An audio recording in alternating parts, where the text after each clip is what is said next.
सी आई का टेबल है, ये टेबल देखिएगा, टेबल अगर आप जानते हैं तो आपको समझिए कि ये 50% आसान हो जाएगा। कहिए कैसे देखें, मैं अगर निकाल रहा हूँ तो पहले देखें 5% की दर से 2 वर्ष का, 2 वर्ष का एसआई बता दीजिए। तो 1 वर्ष में 5%, तो 2 वर्ष में कितना 10% एसआई। अब सीआई की बातें कीजिए कि सीआई कितना होगा। तो देखिए 5% आ रहा है तो सीआई कितना होगा 2 वर्ष का। तो 5 का स्क्वायर कीजिए, कितना पहले स्क्वायर करना है, तो 5 का स्क्वायर 25 और डबल अंक के बाद दशमलव।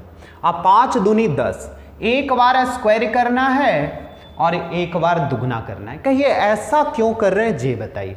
तो देखिए 5% के बारे में जरा सा सीखिए, 5% और 5%, तो आप क्या दोनों x, 2 बार वृद्धि का मतलब x प्लस x, अब प्लस x गुना x बटा कितना 100। अब यहाँ जरा ध्यान दीजिएगा कि a की वैल्यू 5 रखें, यहाँ भी 5 रखें, अब 5 गुना 5 बटा कितना हो जाएगा 100, तब 5 और 5 10 हो गया। अब बताइए 25 बटा 100 का मतलब 0.25, तो आ गया कितना 10.25। तो यानी 10.25। तो इतना प्रोसेस करके आपको नहीं लाना, पहले करना क्या है कि इसका स्क्वायर करना है, 5 का स्क्वायर 25 और बाकी तो कुछ बच नहीं रहा है, डबल अंक के बाद दशमलव, अब 5 दूनी 10। अब डिफरेंस पे बातें कीजिए, तो यहाँ देखिए 10 और 10.25 में डिफरेंस कितने का 0.25 का। लेकिन कहिए कि मुझे सी आई और एस आई का अंतर निकालना है, तो इसके लिए मुझे एस आई सी आई निकालना होगा। नहीं, ऐसा नहीं करना है, 5 का स्क्वायर कर दीजिए डबल अंक के बाद दशमलव, तो इस सी आई और एस आई का अंतर निकल जाएगा। चलिए देखिएगा, बिना पेन पेपर लगाए एक और आप बनाइए, 10% का निकाल के देखिए।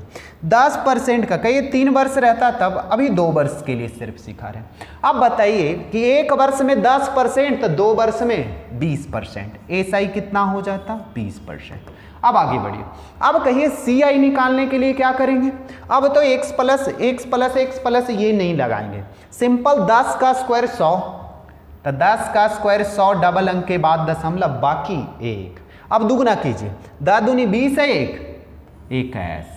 अब इतने परसेंट आता, तो दशमलव के बाद 0 के तो कोई वैल्यू है नहीं। अब डिफरेंस कितने का आ रहा है 1 का।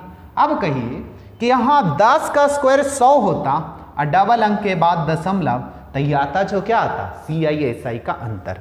अब एक और निकालिए, यहाँ 8% का पहले आप निकाल दीजिए, 2 वर्ष का रहेगा। अब सी आई एस आई में सबसे पहले अंतर अगर मुझे पता होता तब क्या करते, तो 8 का स्क्वायर कर देते, 8 का स्क्वायर 64 डबल अंक के बाद दशमलव। अगर बनाएंगे तो आंसर आएगा जो 0.64 ही अंतर आएगा। फिर से देखिए, 8 का 2 वर्ष में कितना होगा 16%, और यहाँ आ जाइए 8 का स्क्वायर 64, बाकी तो कुछ बच नहीं रहा, और दुगना कर दीजिए, 8 दूनी 16। अब एक बात और बताते हैं कि देखिए 5% का 2 वर्ष का तो निकाल ली, यहाँ देखिए पहले स्क्वायर करना है, 5 का स्क्वायर कितना होगा 25 डबल अंक के बाद दशमलव, यहाँ तक से बाकी कुछ भी नहीं है। अब फिर दुगना करना है, 5 दूनी 10, यहाँ आ जाइए 10 का निकालें, 10 का स्क्वायर 100 डबल अंक के बाद दशमलव, तो बाकी 1 बच जाएगा। दुगना करना है, 10 दूनी 20 और 1 21, यहाँ आ जाइए 8% पे आप बातें कीजिए।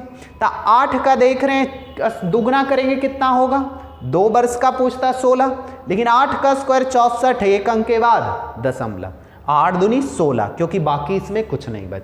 और डिफरेंस निकालने की अगर बात करें मिस्टर, तो इतना ध्यान रखें कि 5 का स्क्वायर 25 डबल अंक के बाद दशमलव, ये आया जो आया क्या डिफरेंस सी आई और एस आई का आया। यहाँ घटाइएगा तो देखिए डिफरेंस उतना ही आया। तो घटा के बनाने में क्या होगा कि मुझे एस आई भी पता करना होगा सी आई, तो डायरेक्ट आप निकाल लीजिएगा 0.25। यहाँ भी देख लीजिए, अब किसी डिजिट का आप निकाल सकते हैं। एक और मैं निकाल के आपको सिखा देता हूँ, तो आप जरा निकालिए कितना का 15 का निकालिए, जल्दी निकाल के देखिए 15 का निकालिए। 15% की दर से 2 वर्ष में एस आई कितना हो, तो एस आई 2 वर्ष में तो 30 हो जाएगा जी। अब सी आई निकालना होगा, तो सी आई के बारे में देखिए, कह रहा है 15 का स्क्वायर 225 होता है, यानी डबल अंक के बाद दशमलव, बाकी कितना 2, 15 दूनी 30 2 32। अब कहिए अंतर करना है, तो अंतर कैसे निकालिएगा जी आप बताइए। अंतर तो करना है तो यहाँ घटाइएगा तो आपको कितना आ रहा है जो बताइए। 30 32 में आ रहा है 2.225, स्क्वायर कर दीजिए डायरेक्ट आ जाएगा। 15 का स्क्वायर 225, यानी डबल अंक के बाद दशमलव। अब पहले अंतर पूछे तब भी निकल जाएगा, CI 2 वर्ष का पूछेगा तब भी निकल जाएगा, SI पूछेगा तब भी निकल जाएगा। यहाँ तक आगे बढ़िए। चलिए अब निकालने आ गया, तब किसी का भी आप निकाल सकते हैं।